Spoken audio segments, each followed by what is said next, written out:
Ew.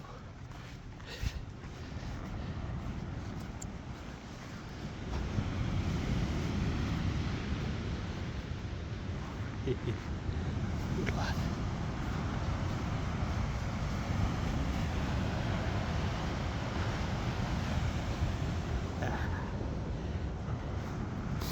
You know what way we go?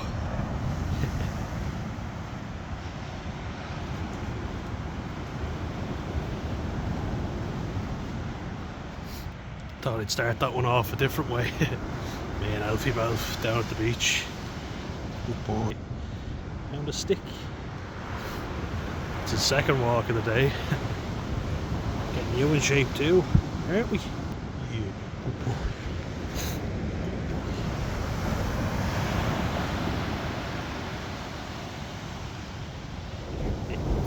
What better way to do it than a beach walk? Crashing in the waves. Oh, it's amazing. Just been in for my swim. Now time to get insightful. So it's over a month now since I drank last time.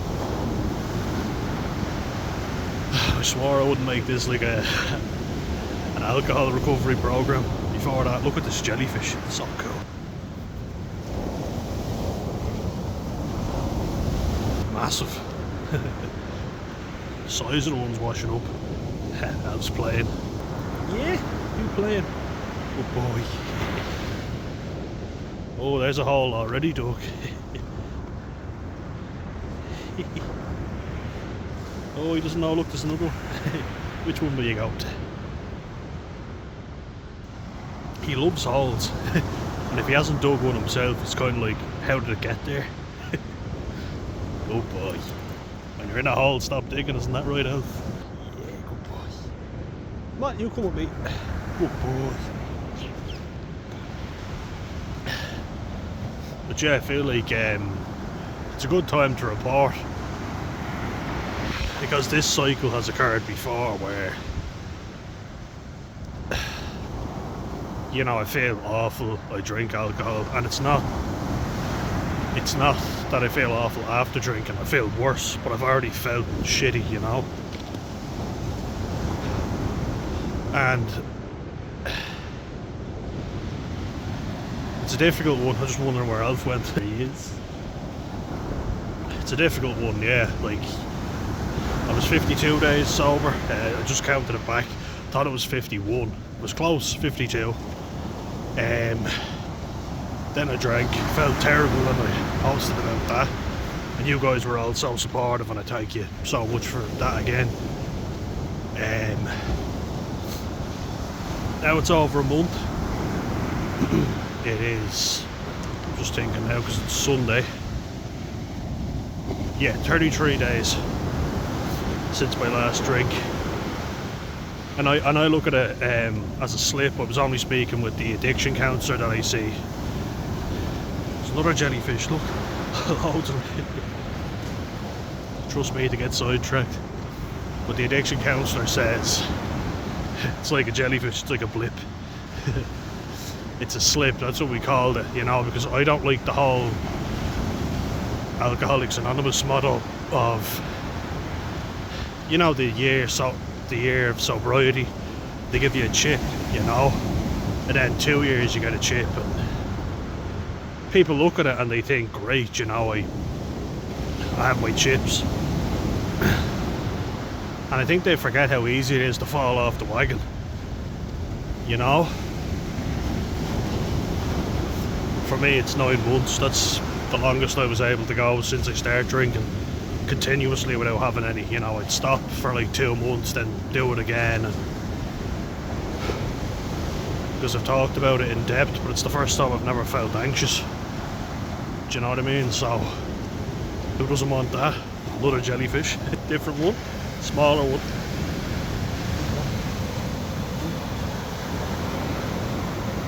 Feel like Dory and Finding Nemo. He'll be my squishy, he shall be mine. Ruined it for me when I found out Ellen DeGeneres isn't such a nice person. It was like, Dory? No. Boy. But yeah, the AA model doesn't really appeal to me because you've got the reward system going by going, oh yeah, I've been sober for this long, only for it to be hijacked. I'll have to find another one. Jeez, the amount of jellyfish. This one's further up.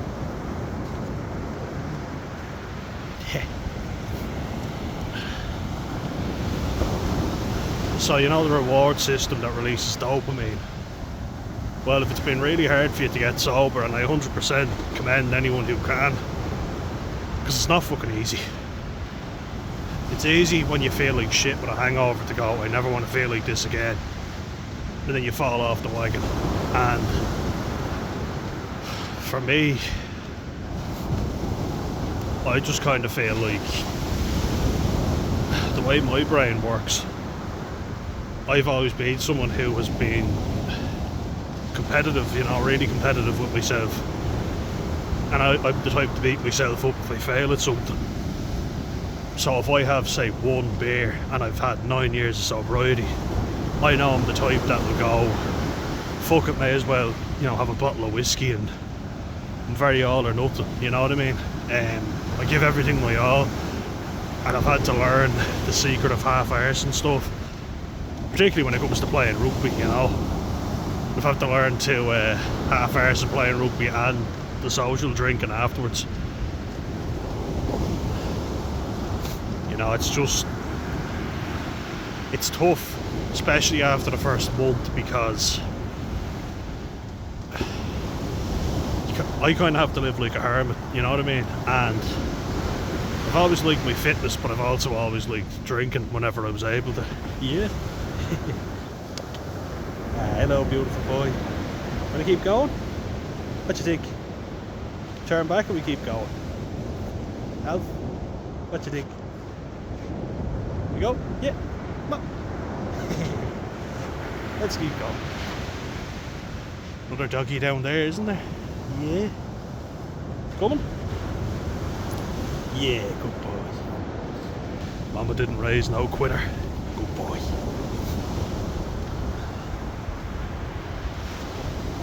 Yeah, this isn't going to be a... Boy, watch those tentacles. Another jellyfish, but this time with the tentacles up. Remember to bounce on the tops of them. They won't sting you. Watch out for the stingers. But yeah, summer, and I spoke about this, and I find it very ironic because I can look back on that video now where I speak about actually getting depressed more in the summertime. It's often a culmination. I've done so much drinking before the summer ends that there's a big, massive collapse, you know? Huge collapse. And it's like, oh yeah, but I'll have all these memories to look back on. But I feel like shit, you know? FYI, another jellyfish. Well, I'll be swore they look like flying saucers taking over the world.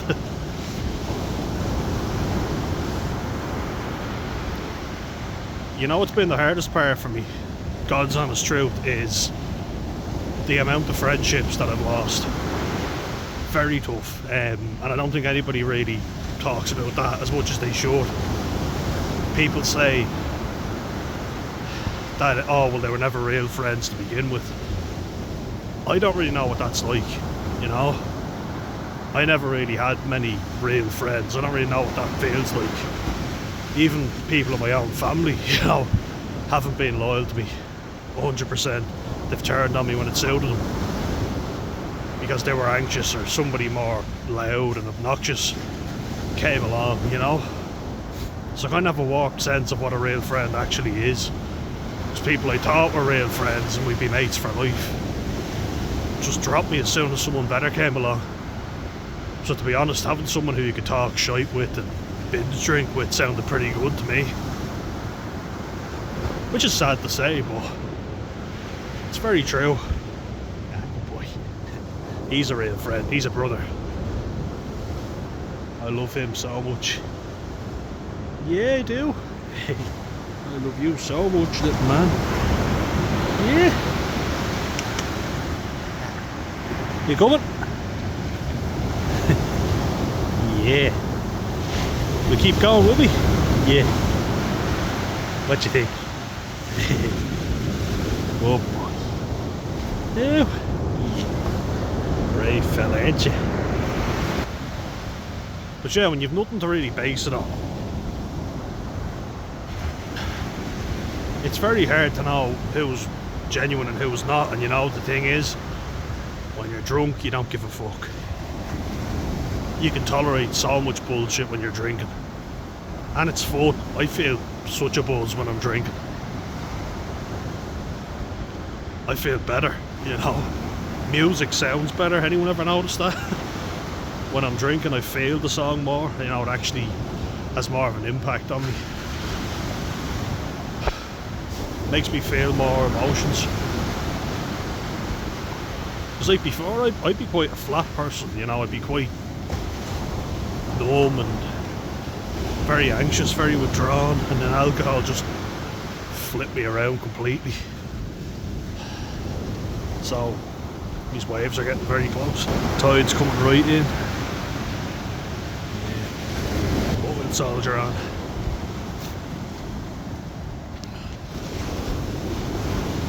Like, I feel I was getting it from both ends, right? Sounds weird, doesn't it? Jesus. Another slip. That doesn't sound good either. But why do people leave shit like this on the beach? Just on a side note, size of that. Only spoke about having to report someone yesterday. But I mean, they would have nearly killed someone. So I guess it's a bit more serious, but pick up after yourselves, people. Back to my unintentionally filthy sentence. My dad always gave me really bad FOMO, right? FOMO is something I've really wanted to speak about. I feel like this video was a good place to do it, you know. Everyone will give out to you if you go out and get into trouble when you drink, but people also have the attitude of boys will be boys, boys will be boys. My mum hates that expression, you know, and that just kind of, I think, speaks to what kind of person she is. Like, I'll go abroad and I don't mind all-inclusive places. Neither does my dad, really, you know. We're kind of, as long as we can sit by the pool, eat and drink, we're kind of happy, you know. If we've got free beer, you got free fizzy drink to wake you up after the hangover, free coffee, get the caffeine into you. This fella, he's a bit bulkier.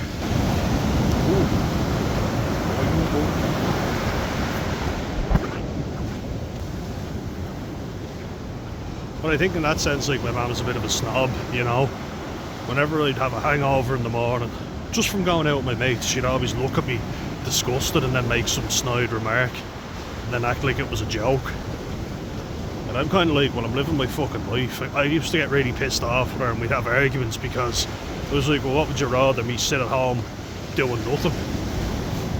Because, like, that's kind of what I used to be like, do you know what I mean? And I was very anxious, shy, and I took a massive leap from not really having any friends. That's leap.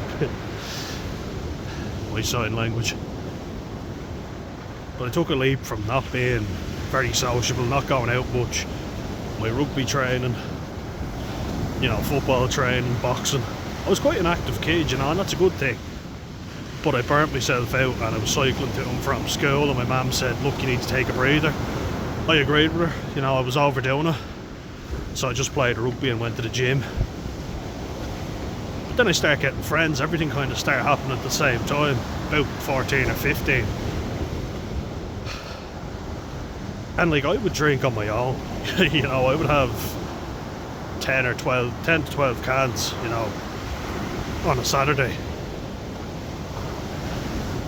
And my dad would get them for me, so I thought, what a legend. And I mean, like, to be honest, you blame him for a lot of things, but I don't think necessarily that was the worst thing in the world.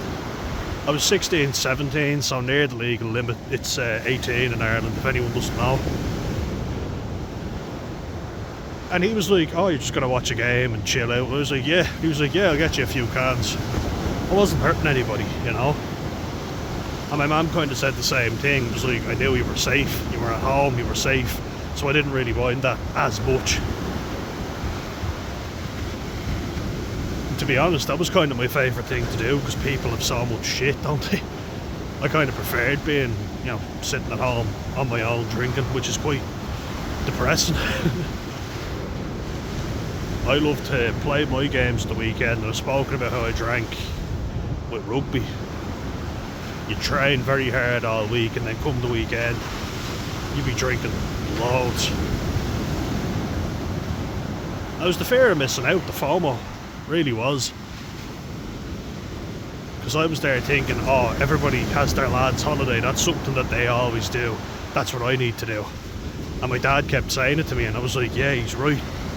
And to a degree I think he was, but he really made me have that pressure in my mind, to the point where I didn't give a shit who I went with, you know, as long as someone went with me.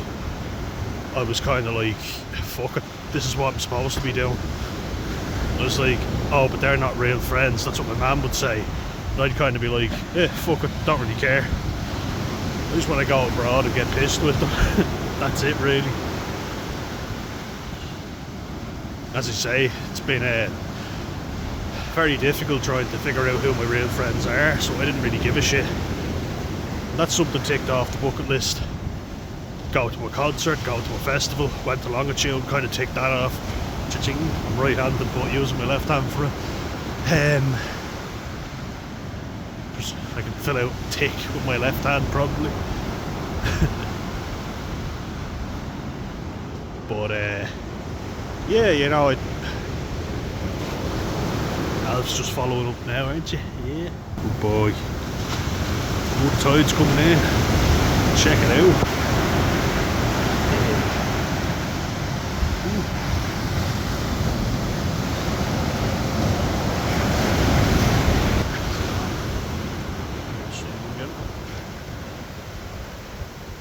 There he is. But yeah, go to my Debs, that was another thing. Yeah, there was lots of shit, you know, but a trip with mates was really what I wanted to do. And I've kind of achieved all those things, and now I'm like, meh, okay. None of them were as cracked where all they were cracked up to be. Graduate university, did that, you know, massive achievement. But now it's like, meh, okay. So now I don't even know what I'm missing out on. Because I kind of just went, oh, that's it. And then I'm kind of beating myself up because I tolerated certain behaviours that I'm only calling out now because I was desperate to have friends, you know. Get all these experiences. Just so I could say, yeah, I've done that, you know, because I often looked forward in life and was terrified of the future, you know. You dwell on the past and that makes you depressed, but then you worry about the future and that makes you anxious. It fucking did with me, because I was like seeing all these autistic people who were in their 50s and 60s having just done the same thing, boring routine, got a boring menial job. It terrified me, and I was like, fuck me, they look miserable. And I know a lot of them weren't very expressive to begin with, but they genuinely looked miserable. I thought, I do not want to end up like that, you know. I think that's the one thing as well.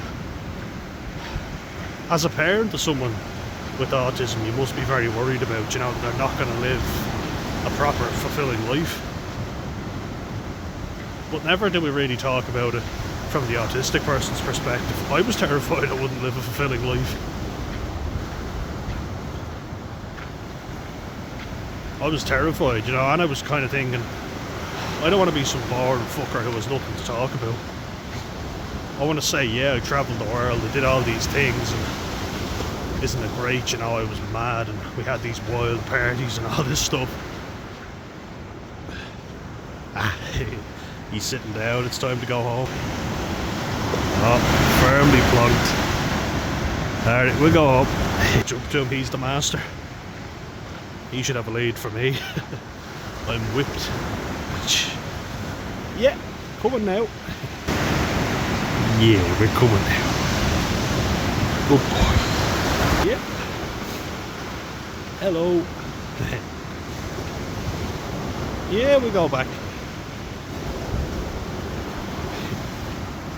Yeah. Hello.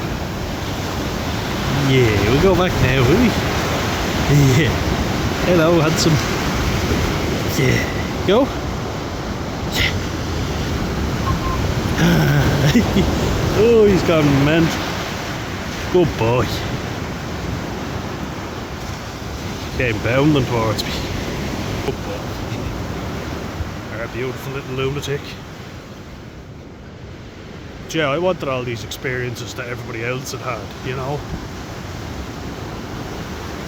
Now people, my own mates are talking about getting married and... Jeez, it's coming in fair. Gotta get back. Yeah, they're all talking about getting married and people who've been together for 9 or 10 years now. It's fucking mental. And I've never really had one proper relationship. You do kind of think, fuck me, what am I doing with my life? And everybody just keeps telling you it'll happen. When? You know, like people will tell you stuff to reassure you, but you're kind of like, you have no way of knowing that. The right person will just come along and sweep you off your feet. You've been watching too many Disney movies, Dan. It's funny that though, isn't it? Men even know about that. When you give the reference of Beauty and the Beast, they even know about it. It's gas. The wonders of childhood. Problem is, a lot of them aren't real, which is sad. You know? And that's one thing, like with my mum, she's kind of a perfectionist, so the right person will come along, Mr. Perfect. And I was kind of thinking, if anyone should know that it doesn't work out, it's you know, because she's had bad experiences in her life. So you kind of think she should know if anybody does. And she'll have ways of going, oh yes, but the right people will come along, better friends. And I'm like, I don't even know how I have the ones that I have now. You know? And that's why it's hard to set boundaries when you view yourself as less than the people you're with. You're kind of like, I should be grateful just to be in their company. But actually, I've got a lot more to contribute than a lot of them. And I've been a source of entertainment for them, you know? And I had to chase them up for stuff, and I'm not doing it anymore.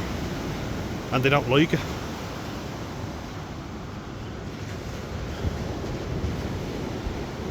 Like, I'm exercising a lot, you know, going for walks with this beautiful fella.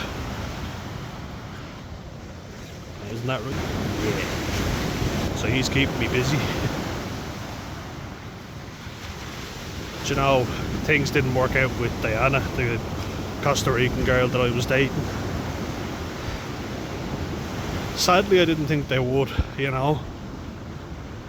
I actually felt terrified when she showed any sort of interest in me. You know, and you kind of... It's ironic, they get compared so much, but dating and job interviews are so similar.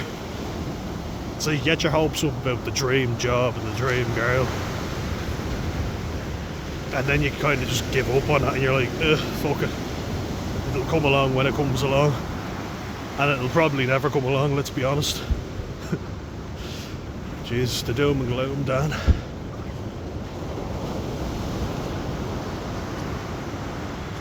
You know, the one thing I can control is this channel, and I can put out the videos that I want to put out, you know, and let you know my experiences. And thankfully a lot of yous are getting something from it, which is great, you know. I was hoping to connect with one, maybe two people, but loads of people have connected and said, no, we're going through shit as well.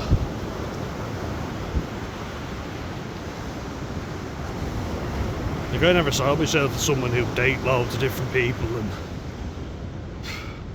struggle to find the one. I kind of thought, like, I'd meet the right person and, you know, we'd settle down. we'd really like each other and we'd stay together for life. Us autists, we mate for life. I can never understand lads just staying with a girl, you know, to get something from them. To me that makes no fucking sense. I was only talking to a female friend of mine, and she's just saying that, like, is that all lads are into? A lot of my male friends were, you know, my mates would call me all kinds of names, which you can imagine, when I said, no, I'd rather be in a relationship with someone who I have a real deep, meaningful connection with. They looked at each other and were like, alright. As if I'm the weirdo when they're going out with people that they can't stand, who they've cheated on, you know. It just doesn't seem right to me. I don't think I'm the weird one, but because, as I say all the time in my videos, they're the majority, I'm the minority, so majority rules, what they say goes. I just feel awkward as fuck if I don't have a connection with someone and it's just the way they look, you know, am I sexually attracted to them? Maybe, but they go down in my estimation if we've no, you know, intellectual connection. Does that make me weird? Apparently so. Just gonna take this.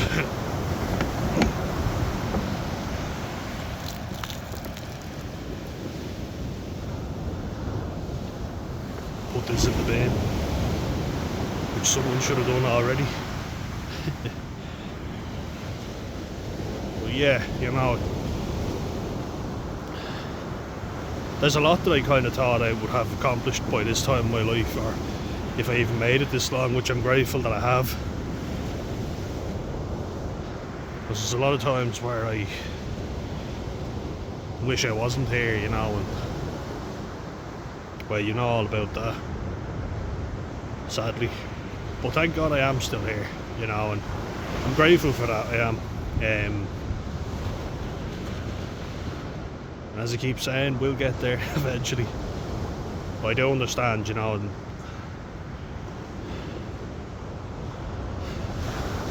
you might think, how does alcohol have a connection to all this? The reason it has a connection is because it helps block out all these thoughts that I have, you know. A lot of autistic people like me, they have racing minds, and it's exhausting to deal with 24/7, let me tell you. That's why alcohol makes it so much better in the moment. Makes us feel good. Takes away those that social anxiety that we all face. I was just saying hello to some new fellow aboard. Yeah, good boy.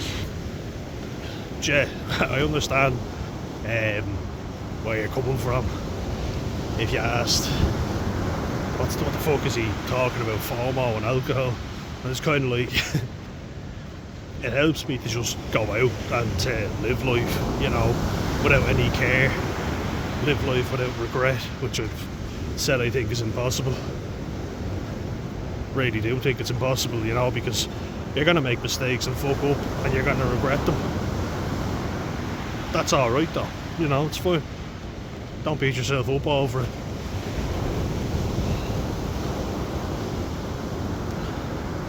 Like, the only way for us to not have regret is to sit indoors all day, every day and do nothing. Do you know what I mean? Or to live really cautious, protected lives. And I keep referencing my granddad, but you know, my dad did the same in the nursing home, and I asked how was he, you know, and it's always just, I know what the answer's going to be, talking the same drivel that he always talks, you know, repeating himself. None of it makes any sense. These are my dad's words now. But he's been like that since he was in his 50s or 60s. And I said it to my dad, I was like, I reckon even without dementia, what would he talk about? He'd probably still repeat himself. Just such an unlived life, a waste of a life. looking at him terrifies me. Oh, who was him? Is it my granddad or my dad? It's both. Because my dad's becoming exactly the same. You know, I'd like to think we have a better relationship than he has with my granddad. And I think we do, but God, he just makes me fearful that I'm missing out on life when he's not actually doing anything. Whenever I call him up to see how he's doing, you know, because I've got a bit going on, and it's almost expected that I'll just be there at the drop of a hat. Like, it's not always convenient, you know. I've been busy lately. Plus, I feel miserable after seeing him. It's the same old shite with him. He has nothing to really report on, and then whenever I see him, he's always talking negatively about someone. And I'm kind of like, oh, it's true what they say, you know. If you talk negatively about others all the fucking time, you'll start to be a miserable fucker. Because you are a miserable fucker. And I'm trying not to do it, you know. I'm trying to accept what I can and can't control. Just how my family react to things. Like, they don't live. It's kind of hard to explain, but they don't live. They judge other people and the way they live, if that makes sense. You know? They don't try things if they're afraid of them, but they'll judge somebody else for doing it and making a fool of themselves. And it's kind of been said to me and my brother before. It's kind of like other people are allowed to do that, but not you. And they'll say stuff about people when they're not there and be very nice to them when they are there. And I've spoken about this before as well. One of my absolute pet peeves, and it's a very Irish thing, and it does my fucking head in. Do you know when a family member was coming up before, a great aunt of my mum's, so, you know, a distant blood relative of mine, but she was saying hello and smiling and chatting, and then one day I saw her. It was like, oh, we go over and say hello, and my mum said, no, Jesus, we'll never get rid of her. She'd be talking shite all day. And she'd say, oh, she was talking shite all the time, and she, you know, rant and rave. And then when she died, my mum was like, oh, she was great, lovely person, and we all have to go to the funeral. And I was like, why didn't you make any effort when she was alive? You could have done. And she give out about my dad for doing the exact same thing, or should I say not doing. It's like, why not make a fucking effort? I cannot believe that my dad said to me and my brother, if you want to get to know your old fella, make a fucking effort. You make all the effort, you know. You see kids who don't see their fathers for way less than what he's done. And I don't think he's a bad person. Not at all. But I have made the effort. You know, I didn't go out with my friends every single weekend, you know, go off with him and help him out when my nanny died. And before she died, I went to see her with my dad. I'd set aside everything else and say, no, I can't come out today, to my mates, and we'd go off and we'd see my nanny. And then whenever my dad needed help, you know, I'd put him first. Just think family first, but the same wouldn't be done for me and my brother, you know. So it's kind of like one rule for you and one rule for us, and it's made me think a lot, you know. A lot of things are up in the air, you know, debating whether to keep in touch with family, or I don't want to cut them out altogether, you know, really don't, but I just feel terrible after being in their company for any length of time. I just feel like, fuck me, they're miserable pricks. It's harsh to say, but it's true. All they do is put me down and make me feel like I'm not adequate enough.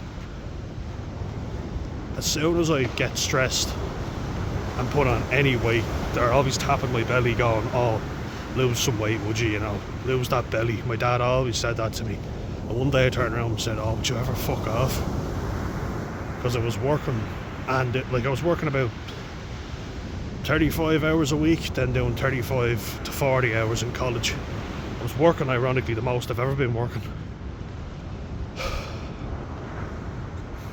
And yet, that's when I gained the most weight. And to him, doesn't matter what you're doing, all that matters is how you look. Very narcissistic thing, isn't it? You know?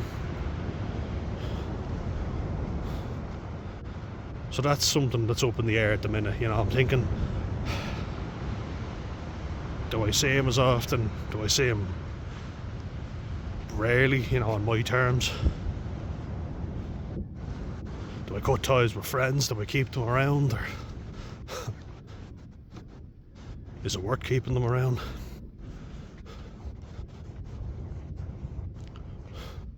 All this becomes kind of clearer to you, you know, when you're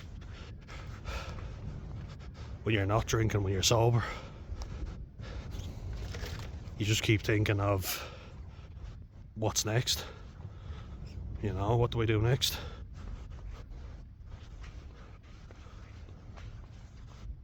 Don't know.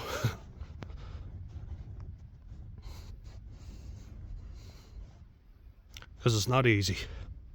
And all it takes is one slip.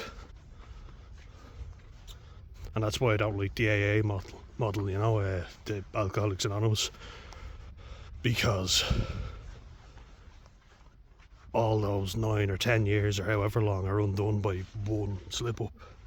So that's not how I'm viewing it, you know. I'm viewing it as, well, I was off it for 52 days, had a minor little slip up, and now I'm off it again for another 33 days. So we'll call it 85, won't we? Yeah. Was already feeling terrible, you know. New medications make me feel wonky, but thankfully less anxious. So, long may that continue. Me and Alf are nearly back at the car now. Yeah. Alf, we go back? Up. Just round here. Come on, Alf. Come on. Just a blonde bombshell in the grass. Good boy. Yeah. Will we go back? Good boy. Yeah.